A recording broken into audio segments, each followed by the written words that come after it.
Protes warga dana bansos di Malang nyaris berakhir ricuh. Puluhan warga yang mendatangi kantor Kelurahan Kidul Dalam menduga dana bansos tidak merata.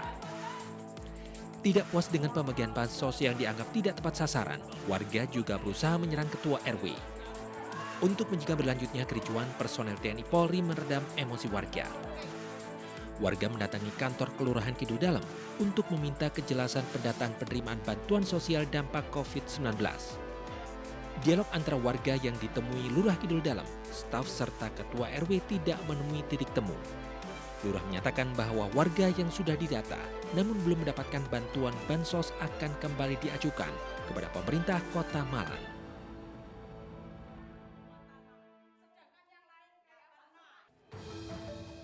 Di Bojonegoro, Jawa Timur, ratusan warga penerima bantuan langsung tunai antri di kantor pos Bojonegoro tanpa menjaga jarak fisik di tengah pandemi corona. Warga penerima bantuan antri agar segera mendapatkan dana bantuan untuk memenuhi kebutuhan sehari-hari. Meski pihak kantor pos sudah berkoordinasi dengan petugas kepolisian dan TNI terkait pembagian BLT, namun antrian tidak terhindarkan.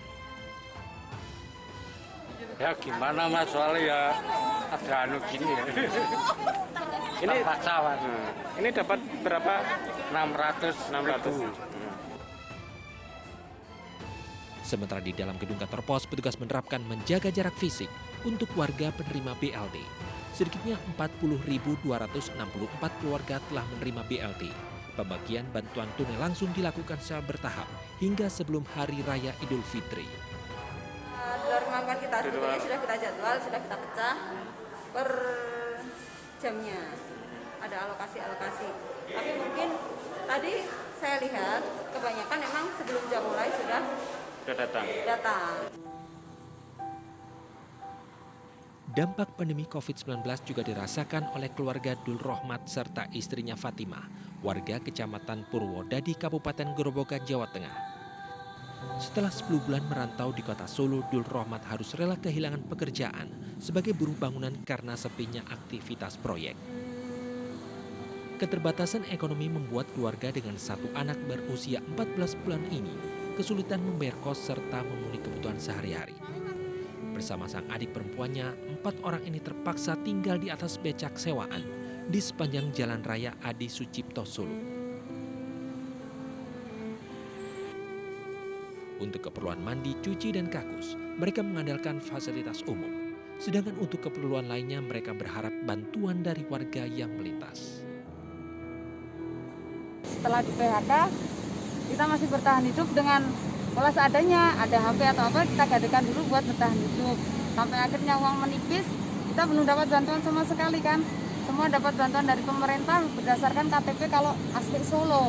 Kita sendiri kan nggak asli Solo, jadi kan kita sendiri nggak dapat bantuan. Banyak pihak yang peduli dengan nasib keluarga Dul Rohmat dan Fatimah.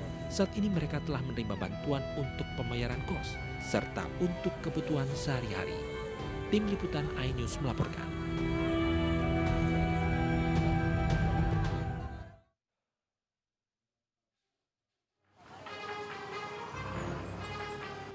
Di hari ketiga pelaksanaan pembatasan sosial berskala besar, sejumlah warga yang beraktivitas di Pasar Tagop, Padalarang, Jawa Barat masih banyak yang melanggar.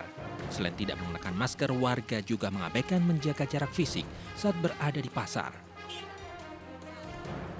Padahal pemerintah Provinsi Jawa Barat terus mengimbau agar warga terus menjaga jarak fisik dan mengenakan masker saat berada di luar rumah untuk mencegah penyebaran virus corona. Enggak, ya. Tapi punya gitu? Ada. Ya? Ada. Oh, gitu. Ya. Baru hari. Lupa, itu maskernya di motor. Biasanya pakai Pak? Biasanya pakai nggak, Pak? Iya, biasa. Dengan kondisi ini takut nggak, Pak, dengan Ya kalau nggak pakai masker? takut virus orang lain. Virus ya? Makanya nggak pakai ya? Iya, nanti pakai.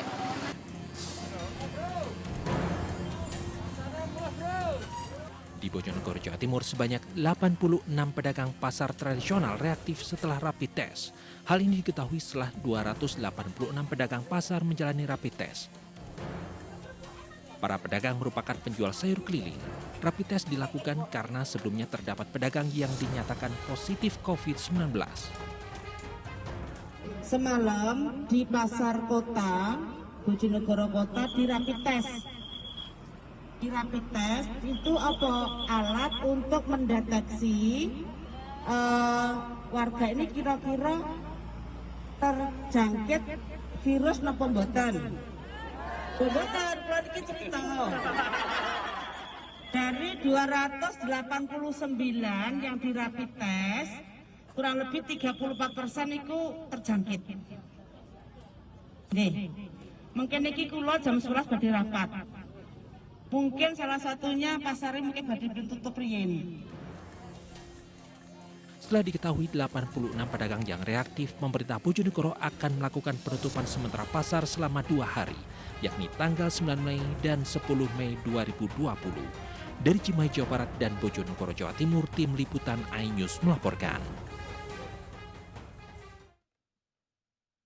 Pelaku perundungan terhadap polisi akhirnya ditangkap Satuan Reserse Kriminal Polresta Deli Serdang, Sumatera Utara. Sebelumnya pelaku menghardik polisi yang sedang bertugas. Peristiwa ini kemudian viral di media sosial.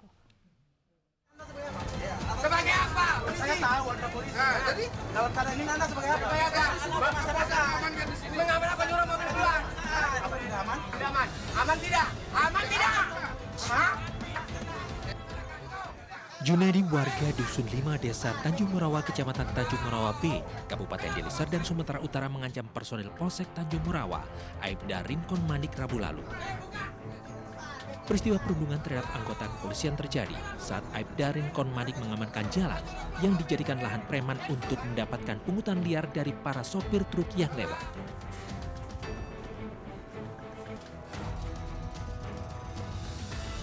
Sehari setelah peristiwa perundungan, pelaku ditangkap polisi di dekat kediamannya.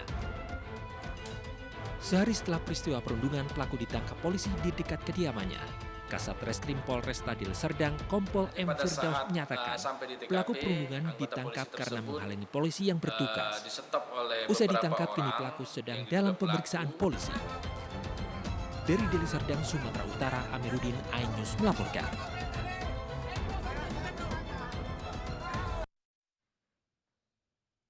Selengkapnya mengenai perkembangan penanganan kasus perundungan preman terhadap seorang polisi, kita telah bergabung dengan Kasat Reskrim Polresta Deli Serdang, Kompol M. Firdaus. Selamat malam, Pak Firdaus. Selamat malam, Mbak. Baik, Pak Firdaus, apa Pak perkembangan terbaru dari kasus perundungan terhadap aparat kepolisian ini? Apakah pelaku sudah ditetapkan sebagai tersangka? Ya, benar, Mbak. Untuk terhadap pelaku sudah ditetapkan sebagai tersangka dan sudah dilakukan penahanan. Pelaku apa, Pak? Ya, terhadap pelaku sudah ditetapkan sebagai tersangka dan sudah kami lakukan penahanan. Ya. Dan sudah kami lakukan penahanan. Ya. Pak Firdaus, bagaimana duduk perkara peristiwa perundungan ini?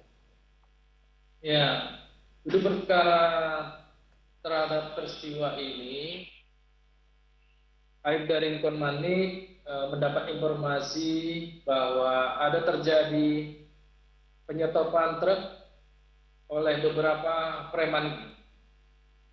Kemudian setelah Rinkon Manik di tempat, langsung dihadang oleh. Halo Mbak. Ya Pak Firdaus, kami menyimak. Silakan Pak. Ya, setelah dihadang dan terjadi perdebatan adu mulut dari beberapa di lokasi, berhubung situasi tidak memungkinkan dan Aibda Rinkon Manik tidak melawan dan tidak merespon dengan kata-kata. Kemudian Aibda langsung kembali ke Polsek Tanjung Merawa dengan membuat laporan polisi. Lalu mengapa tersangka terlihat sangat emosional dan menghardik bahkan melakukan perundungan terhadap aparat kepolisian tersebut, Pak? Ya, preman tersebut emosional dikarenakan Aibda Rinkon Manik datang ke lokasi untuk melancarkan arus lalu lintas. Karena patut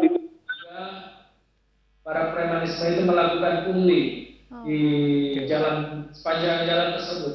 Oke. Apakah personil yang bertugas ini memang seorang diri saja, Pak? Ya, pada saat itu Rinton Manik dia yang dekat dengan TKP, sehingga Aibda Rinton Manik lah yang sampai duluan di TKP. Oke. Apa betul bahwa sungguhnya komplotan ini sudah kerap kali beraksi di sana? Ya, itu jalan Sebelumai memang sering sekali terjadi pungli. Bahkan dari kepolisian pun sudah sering melakukan patroli di sepanjang jalan tersebut. Namun hanya saja para preman ini tetap mengulangi perbuatannya pada saat polisi tidak lagi melakukan patroli. Jadi mereka mencuri. Apa sebetulnya alasan para pemuda ini marah begitu, Pak? Terkesan seperti berteriak kepada aparat polisi yang bertugas. Ya, karena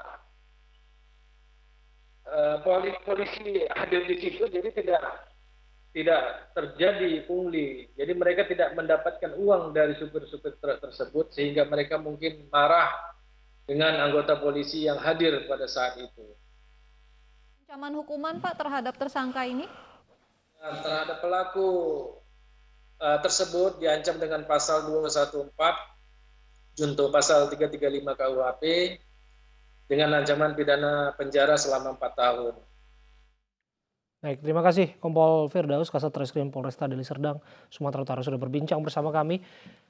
Kita ke informasi berikutnya, YouTuber Ferdian Paleka ditangkap polisi setelah kabur selama beberapa hari. Ferdian ditahan bersama 2 rekannya di Polrestabes Bandung, Jawa Barat.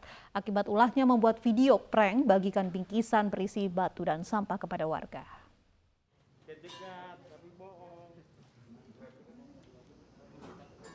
Dengan mengenakan baju tahanan dan tangan di borgol, YouTuber Ferdian Paleka ditampilkan ke publik setelah ditangkap Direktorat Reserse Kriminal Umum dan Resmob Polrestabes Bandung. Selain Ferdian, 2 rekannya Tubagus Fahdinar dan juga Aidil ditangkap polisi. Di hadapan polisi, Ferdian mengaku konten video prank bagikan bingkisan berisi batu dan sampah tersebut dibuat hanya sekedar iseng. Ferdian sebelumnya sempat kabur selama beberapa hari sebelum akhirnya ditangkap.